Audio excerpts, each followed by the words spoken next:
Salut à tous, c'est Kenobs, on se retrouve aujourd'hui pour la présentation de 3 combos avec des cartes à moins de 1 $. Restez jusqu'au bout de la vidéo pour tenter de gagner un booster tous pour Phyrexia. On se retrouve juste après le générique.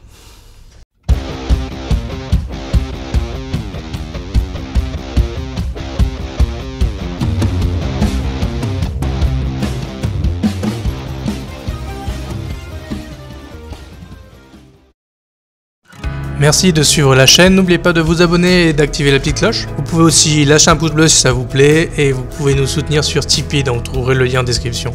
Allez, bonne vidéo! Je vous présente aujourd'hui 3 combos dégâts infinis avec des cartes à moins de 1 $.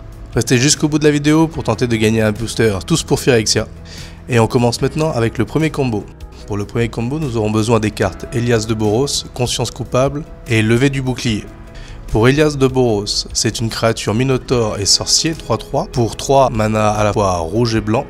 A chaque fois qu'Elias de Boros subit des blessures, il inflige autant de blessures à une cible créature ou joueur. Pour 1 mana rouge ou blanc, l'Elias de Boros acquiert l'initiative jusqu'à la fin du tour. Ensuite, Conscience coupable. Enchantement aura pour 1 blanc. A chaque fois que la créature enchantée inflige des blessures, la conscience coupable lui inflige autant de blessures. Et ensuite, Lever du bouclier. Éphémère pour 2 dont 1 blanc. Mettez un marqueur +1/+1 sur la créature ciblée, elle acquiert le lien de vie et l'indestructible jusqu'à la fin du tour.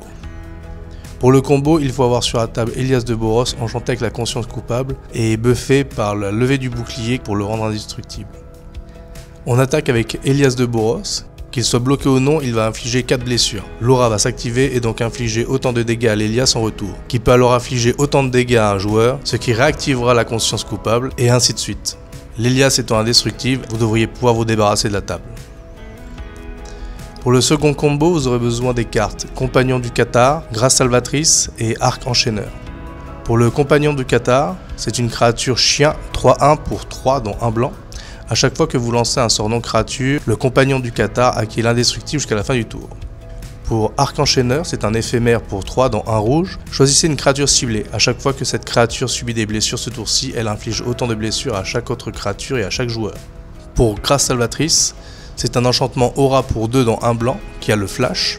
Quand la Grâce Salvatrice arrive sur le champ de bataille, toutes les blessures qui devraient être infligées ce tour-ci à vous ou au permanent que vous contrôlez sont infligées à la créature enchantée à la place. La créature gagne +0/+3. Alors, pour lancer ce combo, il vous faudra le Compagnon du Cathare en jeu. Il faudra attendre que des dégâts lui soient infligés, par exemple en l'utilisant pour bloquer une créature adverse. En réponse aux dégâts, vous allez jouer l'Arc Enchaîneur, puis en réponse à l'Arc Enchaîneur, vous allez jouer la Grâce Salvatrice. L'effet du compagnon va alors s'enclencher, il va devenir indestructible.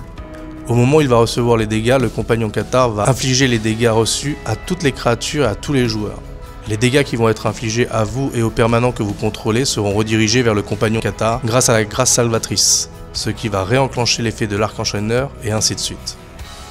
Enfin, pour le troisième et dernier combo, il vous faudra les cartes suivantes. Fortor de Pérégon, Shuji Garde-Grotte et Urza Prince de Krog.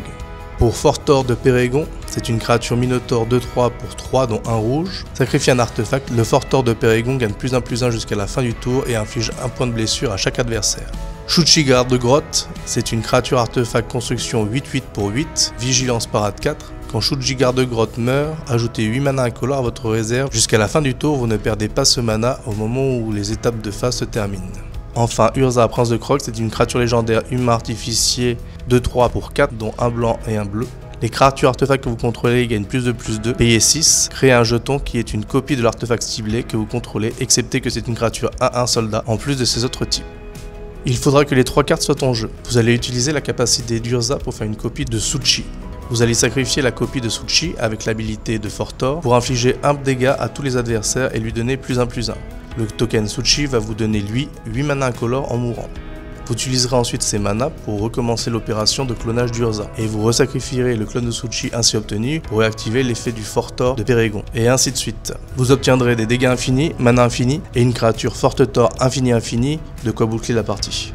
Voilà pour les 3 combos dégâts infinis avec des cartes à moins de 1 $, j'espère que ça vous aura. Essayez maintenant de gagner un booster tous pour Phyrexia en répondant à la question suivante. Dans le dernier combo, quel est le nom de la créature artefact token à sacrifier pour activer tous les effets? Vous mettez ça en commentaire et on fera un tirage au sort pour définir qui gagne ce booster. Si vous avez des idées de combos à proposer, n'hésitez pas à le faire en commentaire. Merci d'avoir suivi cette vidéo, n'oubliez pas de vous abonner si ça vous a plu et de partager vos avis dans les coms. Allez, à la prochaine, next!